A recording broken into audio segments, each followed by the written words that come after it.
자, 오늘은 정부가 만든 안내서를 가지고 복잡한 전세 시장에서 내 돈을 안전하게 지킬 수 있는 여러분의 맞춤 설계도를 함께 그려보려고 합니다. 일단 전세가 뭔지부터 간단히 짚고 넘어가야겠죠? 아시는 분들도 많겠지만 이건 한국에만 있는 아주 독특한 제도인데요. 월세 없이 아주 큰 목돈, 즉 보증금을 맡겼다가 계약 끝나면 그대로 돌려받는 방식입니다. 그런데 이 문제가 왜 이렇게 시급할까요? 특히 왜 젊은 사람들에게 더 중요할까요? 보세요.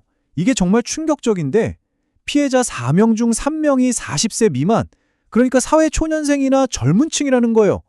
이 문제가 왜 이렇게 심각한지 바로 와닿죠. 그래서 오늘은요, 실제 집 구하는 순서 그대로 하나씩 따라오시기만 하면 되도록 구성해봤습니다. 같이 한번 여러분만의 요새를 만들어보죠. 자, 그럼 시작해볼까요? 첫 번째 단계인데요. 이건 집을 보러 다니기 전, 그러니까 아예 시작 단계에서부터 해야 할 일입니다. 바로 기반을 다지는 거죠. 여러분의 첫 번째 미션은 딱 하나입니다. 바로 깡통 전세를 피하는 거예요. 이게 뭐냐면 집값하고 전세 보증금하고 차이가 거의 없거나 심하면 보증금이 더 비싼 정말 위험한 집을 말하는 거거든요. 이때 중요한 건 그냥 이 동네 시세가 이렇대 하는 말만 믿으면 절대 안 된다는 거예요. 여기 나오는 실거래가 공개 시스템이나 안심전세 앱 같은 공식적인 도구를 꼭 직접 써보셔야 합니다. 부동산도 한두 군데만 가지 마시고요. 그리고 꼭 전용 면적 기준으로 비교하셔야 정확합니다. 자, 이제 시세 파악이 끝났다면 정말 중요한 단계로 넘어갑니다.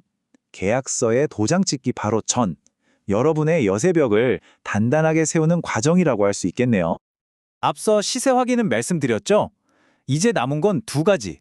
바로 서류를 꼼꼼히 떼어보는 것과 그리고 내가 들 보증보험이 가입은 되는 집인지 확인하는 겁니다.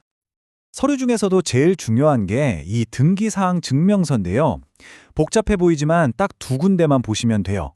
갑구랑 을구. 갑구에서는 이 집 주인이 정말 맞는지, 혹시 집이 압류되진 않았는지 이걸 보는 거고요. 을구에서는 나보다 먼저 돈 받을 권리가 있는 은행 대출, 즉 근저당권 같은 게 있는지 확인하는 겁니다. 이게 제일 중요해요. 좋습니다. 이제 드디어 계약하는 날입니다. 지금까지 벽을 잘 세웠으니 이제 요새 대문에 튼튼한 자물쇠를 거는 순간이죠. 여기서 진짜 사고가 많이 나요. 계약하러 나온 사람이 진짜 집주인인지 아니면 대리인인지 이걸 꼭 확인해야 합니다. 만약 집주인이 직접 나왔다면 신분증이랑 등기부등본상 소유주가 같은 사람인지 보면 되지만 대리인이 나왔다? 그럼 위임장이랑 인감증명서까지 꼼꼼하게 다 확인해야 합니다. 서류가 아예 달라요. 그리고 돈은 무조건 계약서에 적힌 집주인 명의계좌로 보내야 하고요. 그리고 계약서에 이 문구, 특약이라고 하죠. 이걸 꼭 넣어달라고 하세요. 이게 뭐냐면 내가 전입신고하고 법적 보호를 받기까지 하루 정도 시간이 뜨거든요. 그 사이에 집주인이 몰래 대출을 받아버리는 걸 막는 정말 중요한 안전장치입니다. 일종의 대문 이중 잠금 장치 같은 거죠. 자, 이제 계약도 하고 이사도 마쳤습니다. 요새는 거의 다 지어졌어요. 하지만 아직 끝이 아닙니다. 이 요새가 내 것이라고 공식적으로 깃발을 꼽는 마지막 절차가 남았어요. 이게 정말 중요한데 이사한 당일 바로 주민센터에 가서 전입신고랑 확정일자를 받아야 합니다. 왜냐하면 법적인 효력이 바로 생기는 게 아니라 다음 날 0시부터 생기거든요.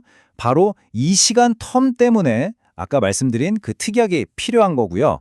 이 두 가지를 해야만 여러분의 보증금을 지킬 수 있는 우선 변제권이라는 강력한 힘이 생깁니다. 지금까지 정말 많은 얘기를 했는데요. 머리가 좀 복잡하실 수도 있겠어요.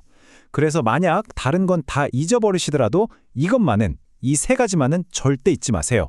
여러분의 요새를 지키는 핵심 기둥입니다. 첫째, 서류는 반드시 내가 직접 대서 확인한다.